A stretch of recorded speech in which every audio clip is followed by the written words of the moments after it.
Let's talk about random uncertainties then, okay? So maybe we'll start with another piece of paper. So random uncertainties, okay, random uncertainties, they will occur in any result that we measure. So any result that we measure will have a random uncertainty in it. So for example, if I'm using the stopwatch, if I start this stopwatch and I stop it and I measure a time, okay, if I'm measuring the time taken for a ball to drop with this stopwatch, I might start the stopwatch a little bit late because of my reaction time, and then I might stop it a bit early because of my reaction time in anticipation. Well, that's a random uncertainty, okay? When you start and stop a stopwatch, the reading that you take is affected by your reaction time.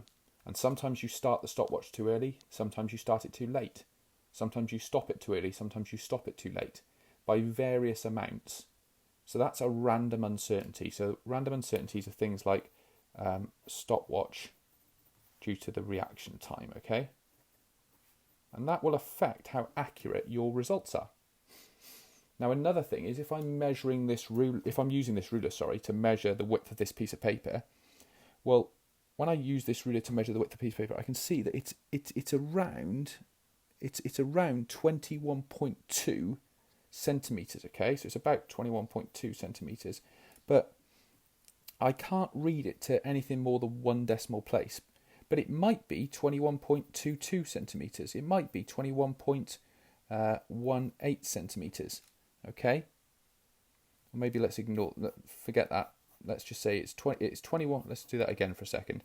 It's 21.2 centimeters, but it looks actually, when I read it here, slightly less than 21.2, but it's closer to 21.2 than 21.1. So I would record it as 21.2. But in reality, because it's slightly less than 21.2, it might be 21.18 centimeters. But I don't know that because this ruler doesn't measure to that resolution. Okay, the smallest measurement it can take is 0.1 centimeters.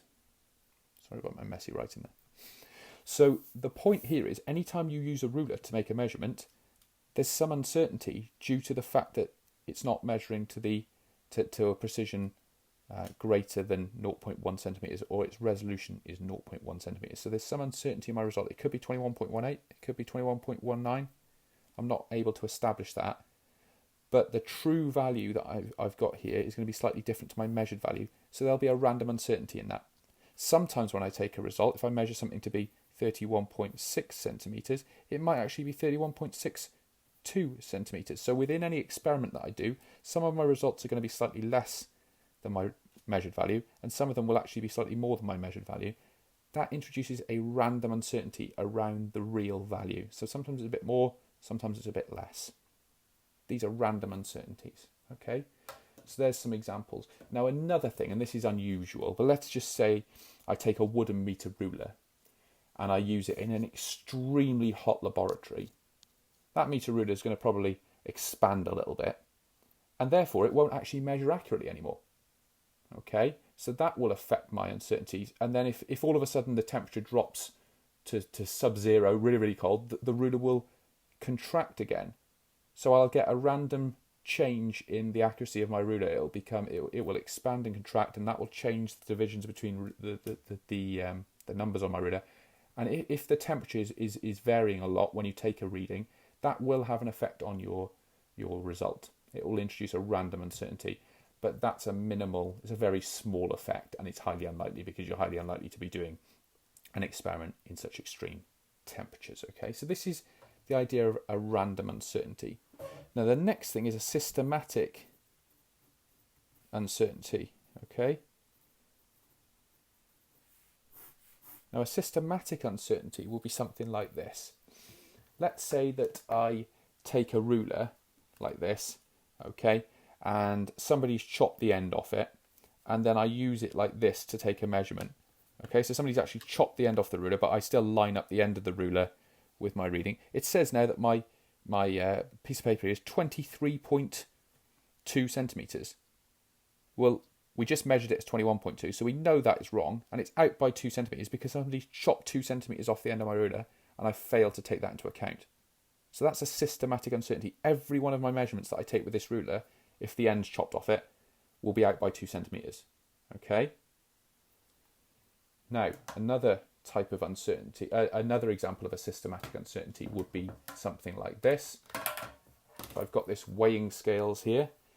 If I stand on this weighing scales, you can see that I'm not going to get an accurate measurement of my weight. Now, I'm not going to stand on this for you in this video, but you can see that I'm not going to get an accurate measurement because the little red marker here is not lined up with 0, and there's nothing on this thing. So when I stand on it, it's going to actually measure my weight to be larger, or in fact, this won't measure my weight, this will measure my mass, okay, because it measures in kilograms, so it actually measures your mass, but we're not too worried about that here. The point is that when I stand on this, it's going to give me an inaccurate reading because it's going to be out by, how many stones that? It's going to be out by about 5 kilograms there, isn't it? Okay, around 5 kilograms and just about 0.7 stone, okay? So it's going to be out by about 0.7 stone every single reading, okay? And that's what we call a zero error. This is not calibrated correctly. It's got a 0 error. When there's nothing on it, it's not reading 0. Okay, that's a systematic uncertainty because every reading on that scales will be out by about 5 kilograms or 0.7 stone. Okay, another example would be that if I had this, let's say I had this multimeter here and I turned it on, and when I turned it on, it read 0.05 volts, okay? So if this thing reads 0.05 volts when I turn it on and there's nothing connected to it, that's a 0 error. Okay, every reading that I take will be out by 0.05 volts. That's a systematic error, okay? Right, so let's think about all these things and just wrap this up now with one more point. How can we deal with random uncertainties? What can we do about them? Well, the answer is you can't do anything about them. Okay, there's nothing that you can do to get rid of them, really. You can reduce them to a degree, but you can't actually rid yourself of them. What we can do is take repeat readings. Okay, now when we take a repeat reading, it doesn't get rid of the random uncertainty. Every one of our repeat readings, if we're taking a measurement of 21.2, 21.3, 21.2, those 3 readings all have random uncertainties in them. But when you calculate your mean of those 3 readings, okay, which would come out as 21.2, that's going to be more accurate than just if you'd taken one of those readings. It's likely to be more accurate than if you'd just taken one reading. Why? Well, because when you calculate a mean, you reduce the effect of random uncertainties. I won't go into the details for that at this moment, but I can explain it to you when we get back to school if you want. But the point is, when you take multiple readings, you do not get rid of random uncertainties, but when you calculate a mean, the mean is likely to be more accurate because by calculating a mean, you reduce the effect of random uncertainties. Okay. Now, a systematic uncertainty is slightly different. Repeating readings will have no effect on it. Okay. Repeating readings doesn't reduce a systematic uncertainty. So no point doing that. The only thing you can do to reduce a systematic uncertainty, well, there's a couple of things. You can take your meter and recalibrate it so that it does read 0 when you turn it on. Okay? So if you've got a 0 error, a systematic 0 error, you can take your meter, recalibrate it so that it always reads 0.